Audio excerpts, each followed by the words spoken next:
Chaguchut, Lum Kokamal, we Kokamal, Tell Longa Chagucho, Del Garamam, Telequanga Telepiu, Built up Chadak Pakon Ramamane. Bia Kamal ka Noor Online TV ka jan gwasame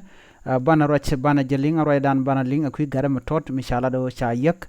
ka cha je kwaingwa da dana cha je yakten gan me cha yak re wo ka juba ram kwashka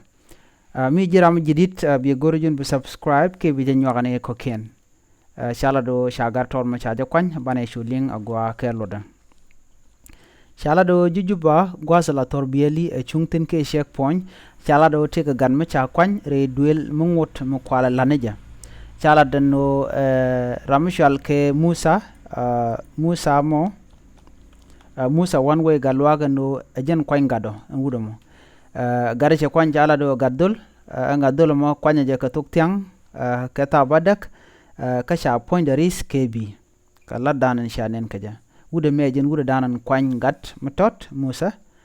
dien chal Musa one way galwak ramkel michengan wini ka shek point ke re wish ka juba gwada torbiya la kana chungten shala do shagat che kwany ka shu gatwe non police ni ka sha gada mo shala do sha nang dolwal shala do ken yaman chagat che nang kut shekda ka shu kana wonang kel kan shekda shekana non ne re kon la dine ke police ni shu police ni ngwasa mo shu kule jien nyok shu kan gat shu kana kulo nang dolwal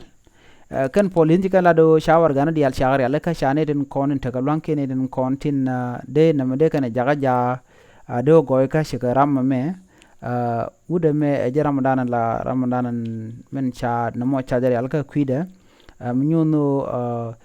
she document dial shikan ka tan chala do en rammo mate ka gado mu go ben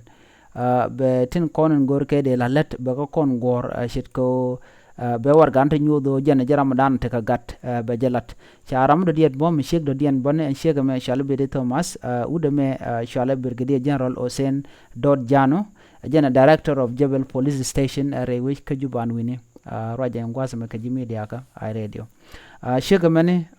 Betty Thomas a social worker kam chala Saint Clair orphanage laneden kontin la gad me metel shemane la kana kan bukan rom shanunga no mo akel mi shora lat chala do kajen ngwas men tama ko gorgo ba non ba ngaje gwa shude me wude danen shigat che kwany cha jogon tama mu gad mu ben ramadan te gat be dub yalla konen chilat ko tama jeni che war gandi yal che real gandi yal kan war gandi nyudo che gat che kwany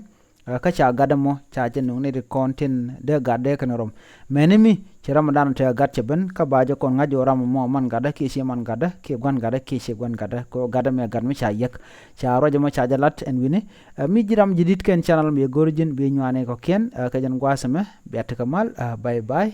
gorjin wo be nyane ko ken ko gor kono de lerde kan gonte ko ken kono gor kono de goten bye bye